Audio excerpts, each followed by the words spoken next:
Mélanie Bertrand pour toutes ces précisions. Et on va un petit peu plus loin avec vous, Julien Tocard. Bonjour. Bonjour. Vous êtes le président du conseil régional de l'Ordre des experts comptables Paris-Île-de-France. Alors on a entendu ces quelques contribuables, mots de passe, il faut scanner des documents. On parle de choc de simplification. Est-ce que vraiment l'administration fiscale a fait un effort cette année pour que ça soit plus simple ? Alors, ça fait déjà quelques années qu'ils ont fait un effort, puisque déjà la télédéclaration, malgré ce qu'on a entendu pendant le reportage, c'est une simplification, puisque c'est vrai que les gens n'ont plus besoin de se déplacer. Alors, il faut un mot de passe, c'est vrai, mais en fait, il suffit de son avis d'imposition de l'année N-1 et on arrive assez facilement à rentrer sur sa déclaration Internet. C'est aussi plus simple parce que on a, contrairement à l'envoi postal, en fait, on a aussi un accusé de réception immédiat quand on fait sa déclaration par Internet, qui prouve qu'on a bien déclaré, donc c'est un vrai avantage. Et puis autre avantage de l'internet, vous voyez, je plaide un peu pour la télédéclaration, c'est qu'on a sa simulation d'impôt en direct. Dès qu'on a télédéclaré, on a le montant d'impôt qu'on devrait payer, sauf mesure exceptionnelle annoncée récemment, mais normalement c'est le montant qu'on devrait payer.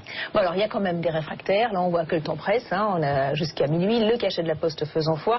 Alors c'est bien de se presser pour poster en temps et en heure sa déclaration d'impôt et de ne pas avoir 10% de majoration, mais voilà, qu'est-ce qu'il faut bien vérifier, notamment entre ce qui est pré-rempli et ce qui ne l'est pas? Alors, tout à fait, vous avez raison de le souligner, puisque le fait de pré-remplir la déclaration par l'administration fiscale n'est qu'un montant indicatif.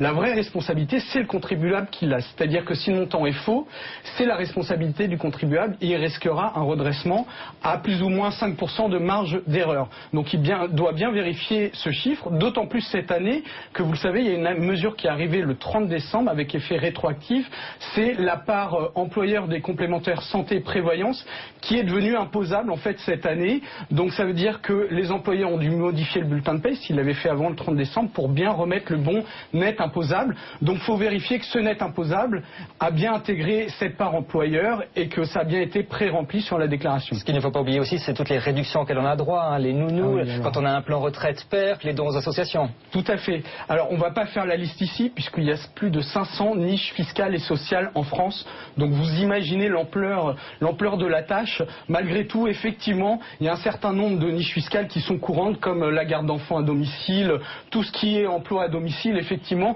est déductible. On peut déduire 50% sur la déclaration avec quelques plafonds malgré tout. Donc tout ça, il faut vérifier effectivement si on a le droit ou pas. Très vite, parce que le temps presse. On a posté sa déclaration, on s'est trompé, on peut encore corriger? Bien sûr, une déclaration modificative est toujours possible. D'ailleurs, on a la prescription fiscale, c'est l'année en cours plus 3 années, donc on peut toujours faire une demande de rectification, même des années antérieures, si besoin est, bien sûr. Donc pas de stress. Merci beaucoup, Julien Tocard, d'être venu sur le plateau de BFM TV. Merci à vous. Les opticiens maintenant épinglés par l'UFC.